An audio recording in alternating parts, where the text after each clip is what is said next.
Demikianlah kita sudah mendengarkan puji-pujian yang dibawakan oleh Jemaat Kolom 1, Kolom 3, Kolom 4, dan Bapak Fernando Rondonuhu. Biar lagu tadi dikatakan, Bapa Surgawi terus menjagaku.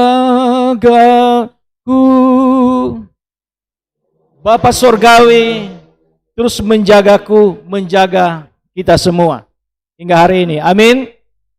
Puji Tuhan, itu terbukti bahwa kita mampu melewati masa pandemi selama 2 tahun lebih ya, kita menjalani masa pandemi. Dan di tahun ini nampak ada titik terang, orang-orang boleh pulang kampung ya. Kita lihat bagaimana seluruh masyarakat yang ada berbondong-bondong pulang kampung. Sehingga terminal-terminal penuh, bandara, pelabuhan, penuh semuanya orang mau pulang kampung. Saking senangnya ya, karena tahun ini diizinkan pulang kampung. Ini membuktikan bahwa pandemi ternyata dalam kemurahan Tuhan tidak menghambat kemajuan di dalam perjalanan kehidupan kita selaku orang-orang yang percaya. Bahkan bangsa ini juga. Ya, itu berarti walaupun kita menghadapi masa pandemi, tapi ternyata ekonomi kita boleh dikata baik kalau dilihat. Kalau ekonomi tidak baik, bagaimana orang bisa banyak pulang kampung? Ya, paling mereka katakanlah tinggal saja di perantauan. Bagaimana pulang, tidak ada biaya. Ya. Tapi sekarang kita bisa menyaksikan banyak sekali yang pulang kampung, termasuk kita. Pendeta dapat lihat itu muka-muka baru pulang kampung. Ya agak full sadiki. Kok agak baminya-minya, karena biasanya kalau orang Manado kalau pulang kampung bukan cuma rindu keluarga dan sahabat, rindu juga makanan-makanan yang ada di kampung halaman. Ya. Jadi orang bilang kalau pulang baku habis di sana. Ya. Baku habis dengan tuh makanan-makanan jarang aja makan di perantauan ya. Ya. Dan pasti semua ya mengalami seperti rindu akan makanan di kampung halaman. Karena kalau kita berada di perantauan jarang-jarang ya kita bisa menikmati sebagaimana di kampung halaman. Oleh karena itu selaku orang yang percaya kepada Tuhan, hari ini kita tentunya bersyukur. Karena ini semua terjadi karena kemurahan Tuhan. Kita masih ada. Banyak di antara kita juga yang sudah pernah kena COVID ya, tapi masih lolos ya. Ya. Kita bersyukur karena hingga hari ini Tuhan masih izinkan kita melanjutkan kehidupan kita. Kita masih boleh bekerja, masih boleh membangun keluarga kita. Kita bisa melewati masa-masa sulit dalam kehidupan kita. Baik di tengah-tengah keluarga maupun juga di lingkup di mana kita bekerja. Bukankah banyak perusahaan-perusahaan juga terpengaruh karena COVID ya? Tapi kita masih eksis hingga hari ini karena itu semua karena kemurahan Tuhan. Yang pasti selaku orang-orang yang percaya kepada Tuhan di masa-masa sulit yang kita alami, kita selalu berupaya tetap mengandalkan Tuhan dan menaruh harapan kita hanya kepada Tuhan. Kita selalu berupaya untuk tetap mengucap syukur di dalam segala hal. Jadi firman Tuhan yang sudah kita terima justru pada saat-saat masa sulit seperti itu, kesempatan bagi kita untuk mempraktikkan firman itu dalam kehidupan kita. Dan pendeta seringkali mengatakan bahwa ketika kita berjumpa dengan persoalan yang luar biasa, sesungguhnya Tuhan izinkan itu terjadi supaya kita juga berjumpa dengan Allah kita yang luar biasa juga, lebih luar biasa dari persoalan yang kita alami. Kalau hanya persoalan-persoalan kecil yang kita alami dalam hidup ini, jangan-jangan kita menganggap keberhasilan dalam hidup ini itu semua karena kuat dan hebat kita, bukan karena Tuhan. Ya. Tapi kalau Tuhan izinkan kita mengalami hal-hal yang luar biasa dalam hidup ini, supaya kita akan mengatakan itu semua karena Tuhan. Segala keberhasilan, keberuntungan, itu semua hanya berasal daripada Tuhan. Hanya terjadi karena perkenanan Tuhan. Saudara-saudara, di dalam pembacaan kita saat ini, kalau kita melihat sesuai dengan judulnya, dikatakan faedah daripada menuntut hikmat. Dari judulnya saja kita sudah tahu firman Tuhan hendak menuntun kita tentang pentingnya hikmat untuk kita miliki. Sekali lagi, betapa pentingnya hikmat untuk kita miliki. Tentunya yang dimaksud adalah hikmat yang berasal daripada Tuhan sendiri, Allah sendiri, yang adalah sumber dari apa kebenaran. Dia adalah kebenaran mutlak. Saudara-saudara, oleh karena itu kita membaca dalam firman Tuhan juga dikatakan di ayatnya yang keempat, mulai ayat yang 4 dikatakan, jikalau engkau mencarinya seperti perak dan mengejarnya seperti mengejar harta terpendam, maka engkau akan memperoleh pengertian tentang takut akan Tuhan dan mendapat pengenalan akan Allah. Jadi hikmat itu dikatakan harus dicari seperti mencari perak, bahkan seperti kita mengejar harta terpendam. Karena hikmat itu sendiri lebih berharga daripada emas dan perak. Kalau kita saja demi mendapatkan harta di dalam hidup kita, kita mau mati-matian bekerja keras, berjuang. Kita harus lebih lagi melakukan itu untuk mendapatkan hikmat. Dikatakan, maka engkau akan memperoleh pengertian tentang, pertama, takut akan Tuhan. Kedua, dikatakan, dan mendapat pengenalan akan Allah. Jadi pertama dikatakan pengertian tentang takut akan Tuhan. Kita tahu firman Tuhan katakan bahwa takut akan Tuhan adalah permulaan pengetahuan. Ya. Hal yang kedua, dikatakan akan mendapat pengenalan akan Allah. Itu berarti betapa pentingnya pengenalan akan Allah di dalam kehidupan kita. Kita masih ingat ya apa yang dikatakan oleh Paulus? Kalau kita membaca di Filipi 3 ayat yang ke-7 dan ke-8, dikatakan begini, Filipi 3 ayat 7 dan 8. Tetapi apa yang dahulu merupakan keuntungan bagiku, sekarang kuanggap rugi karena Kristus. Malahan segala sesuatu kuanggap rugi, karena pengenalan akan Kristus Yesus Tuhanku lebih mulia daripada semuanya. Oleh karena dialah aku telah melepaskan semuanya itu dan menganggapnya sampah, supaya aku memperoleh Kristus. Sungguh luar biasa ya. Dikatakan, malahan segala sesuatu kuanggap rugi, karena pengenalan akan Kristus Yesus Tuhanku lebih mulia dari semuanya. Ya. Oleh karena itu, betapa pentingnya pengenalan kita akan Kristus, akan Allah yang kita kenal di dalam Yesus Kristus ya. Bahkan Paulus, yang menarik, Paulus katakan, karena pengenalan akan Kristus Yesus Tuhanku lebih mulia daripada semuanya. Oleh karena dialah aku telah melepaskan semuanya itu dan menganggap sampah, supaya aku memperoleh Kristus.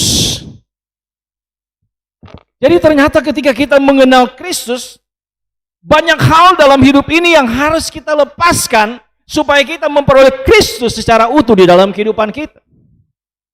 Ya. Itu yang mau dikatakan oleh Paulus. Paulus boleh dikata seorang yang berpendidikan tinggi, yang pasti dia seorang juga yang secara ekonomi juga dia pasti memiliki ekonomi yang baik. Ya, tapi dia katakan pengenalan akan Kristus lebih mulia dari semua apapun yang pernah didapatkan dalam hidup ini. Dan banyak hal ternyata yang harus dia lepaskan supaya dia bisa memperoleh Kristus secara utuh.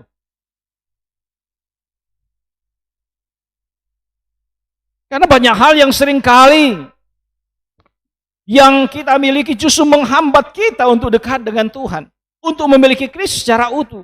Banyak hal yang harus kita lepaskan. Itu yang mungkin dimaksud dengan bagaimana supaya kita mampu menyangkal diri, memikul salib, ikut Dia. Ya.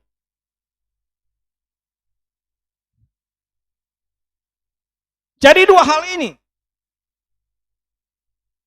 dikatakan, maka engkau akan memperoleh pengertian tentang takut akan Tuhan dan mendapat pengenalan akan Allah.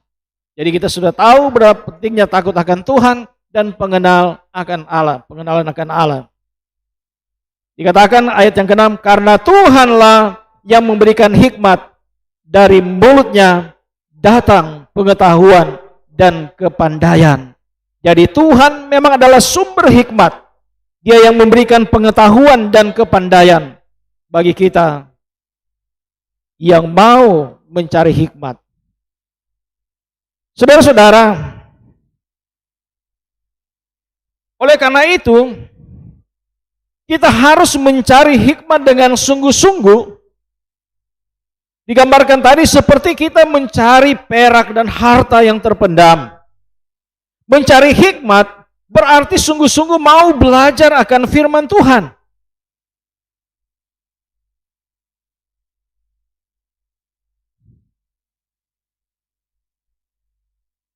Karena ketika kita mau belajar dengan sungguh-sungguh akan firman Tuhan, maka tadi sudah dikatakan kita akan memperoleh pengertian tentang takut akan Tuhan dan mendapat pengenalan akan Allah.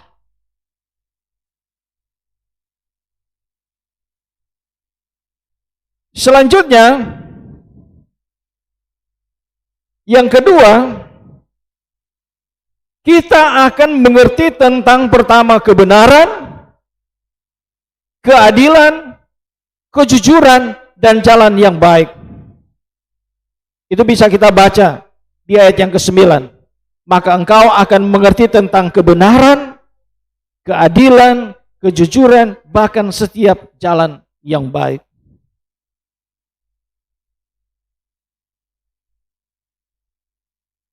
Dengan demikian, maka kita akan dibentuk menjadi orang yang memiliki moralitas dan karakter yang benar. Itu kita bisa membacanya di ayat 7 sampai ayat yang ke-10 ya. Hal yang ketiga, kita akan dihindarkan dari jalan-jalan yang sesat, jahat, dan mendatangkan kegagalan, kehancuran, dan penderitaan pada akhirnya. Itu kita bisa membacanya di ayat 11 sampai ayat yang ke-22. Jadi kita dihindarkan dari jalan-jalan yang sesat, jahat, yang mendatangkan kegagalan, kehancuran, bahkan penderitaan di dalam kehidupan kita. Oleh karena itu betapa pentingnya hikmat untuk kita miliki, karena hikmatlah yang akan menuntun kita di jalan yang benar. Supaya kita tidak salah melangkah, supaya kita tidak salah mengambil keputusan. Saudara-saudara, bukankah untuk mengambil keputusan kadang-kadang gampang, tapi kadang-kadang juga sulit untuk mengambil keputusan. Di mana kita membutuhkan hikmat daripada Tuhan. Contohnya kalau dalam cerita Alkitab ya, kita bisa melihat bagaimana raja-raja yang ada pada waktu itu selalu dalam mereka mengambil keputusan, mereka selalu bertanya kepada Tuhan. Mereka selalu memohon petunjuk Tuhan. Mereka tidak akan melangkah sebelum mendapatkan petunjuk daripada Tuhan. Ya. Raja-raja yang ada, kita belajar juga dari raja-raja. Dan bagi raja-raja yang tidak mau memohon petunjuk daripada Tuhan, kita sudah tahu mereka menuai kegagalan, kehancuran yang mereka tuai di dalam kehidupan mereka. Jadi sangat jelas kita manusia memang membutuhkan hikmat. Dalam contoh kasus juga bagaimana Raja Salomo ya, dalam dia mengambil keputusan ketika ada dua orang ibu yang bertengkar, ya, masing-masing mengakui anak itu adalah anak mereka, ya. Dan hikmat Tuhan diberikan kepada Salomo memutuskan. Kita sudah tahu ya cerita tentang itu. Jadi saya katakan tadi memang dalam mengambil keputusan memang kadang-kadang mudah, tapi kadang-kadang sulit. Oleh karena itu kita selaku manusia kita membutuhkan hikmat daripada Tuhan. Termasuk di tempat bagaimana kita bekerja sebagai pemimpin, sebagai karyawan, sebagai seorang guru, pegawai swasta. Kita selalu membutuhkan hikmat. Ada saatnya kita kadang-kadang walaupun kita boleh dikata seorang yang berpengalaman, pendidikan tinggi, ya, banyak pengalamannya. Tapi kadang-kadang kita secara manusia mengalami jalan buntu ya. Oleh karena itu, kita membutuhkan hikmat yang berasal daripada Tuhan untuk menuntun perjalanan kehidupan kita. Sangat-sangat penting kita memiliki hikmat, dan hikmat itu hanya berasal daripada Tuhan. Ya. Tapi tentunya itu hanya bisa terjadi jika kita hidup di dalam takut akan Tuhan. Ya. Karena dikatakan takut akan Tuhan adalah permulaan pengetahuan. Oleh karena itu, bagaimana firman Tuhan kata-kata juga bagaimana kita supaya mengenal Dia. Kita harus terus berupaya mengenal Dia, karena semakin kita mengenal Tuhan, kita pasti akan semakin mengasihi Tuhan. Kita akan semakin kagum dengan Tuhan, bahkan kita akan takut akan Tuhan. Yang dimaksud dengan takut akan Tuhan adalah hormat dan segan kepada Tuhan ya. Bukan seperti takut melihat hantu dan lain sebagainya. Ya. Jadi bagaimana kita menaruh hormat dan segan kepada Tuhan. Karena kalau yang takut-takut yang lain, bisa saja akhirnya kita melawan. Kalau sudah terdesak melawan. Ya, contohnya kalau binatang ya. Coba anjing, kalau kita kejar kadang-kadang dia takut. Coba kalau dia sudah terdesak, dia berada di sudut, dia akan melawan balik tidak? Ya. Jadi yang dimaksud di sini dengan takut akan Tuhan adalah hormat dan segan kepada Dia. Karena kekaguman kita lewat pengenalan kita akan Dia. Bahwa betapa Dia mau mengasihi kita, bahkan Dia mau mati demi kita. Setiap hari Dia memberkati kita dengan berkat-Nya yang selalu baru. Dia yang sudah menuntun kita di masa-masa sulit kita. Di masa pandemi, ketika kita sakit, kita dipulihkan, disembuhkan. Banyak pengalaman hidup yang kita alami dalam kehidupan kita. Yang seharusnya itu menjadi satu pengenalan kita akan Tuhan yang begitu baik dalam kehidupan kita. Hingga hari ini, Dia tetap baik dalam kehidupan kita. Bahkan semua yang Tuhan lakukan dalam kehidupan kita, itu adalah baik juga. Semua baik, semua baik. Sebagaimana dalam lagu. Ya. Saudara-saudara, hikmat akan menolong kita terhindar dari masalah, persoalan, dan pergumulan. Tanpa hikmat, kita akan mudah terperangkap ke jalan yang sesat, jahat, dan membinasakan. Oleh karena itu, kita sungguh membutuhkan hikmat. Oleh karena itu, apa yang harus kita lakukan dalam kehidupan kita untuk mencari hikmat?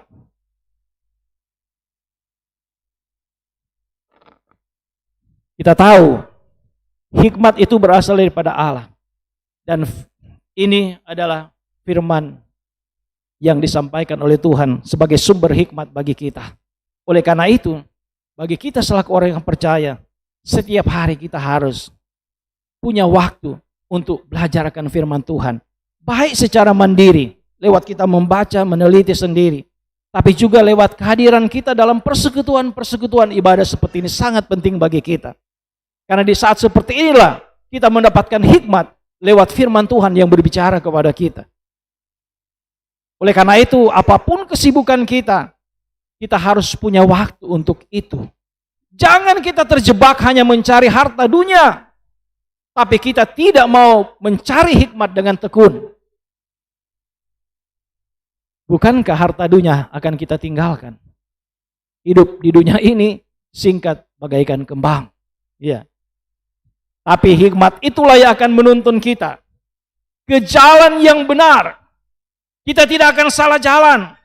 Dan pada waktunya kita pasti akan berada di kerajaan sorga yang kekal. Jika kita dituntun oleh hikmat Tuhan. Bahkan firman Tuhan katakan, berbahagialah setiap orang yang hidup menurut jalan yang ditunjukkan oleh Tuhan. Kebahagiaan hidup ini hanya bisa terjadi jika kita hidup menurut jalan yang ditunjukkan Tuhan. Hikmat yang diberikan Tuhan, ya, yang menuntun langkah perjalanan kehidupan kita, itu yang akan menjamin kebahagiaan kita selama kita masih hidup di dunia ini, dan pasti kita bersama-sama dengan Dia di kerajaan sorga yang kekal. Semakin kita mengenal Tuhan, kita pasti akan semakin mengasihi Tuhan dan takut akan Tuhan. maka Tuhan akan terus mencurahkan hikmat-Nya untuk menuntun langkah perjalanan kehidupan kita. Sebagai penutup dalam khotbah ini kita membaca dari Yosua pasal 1.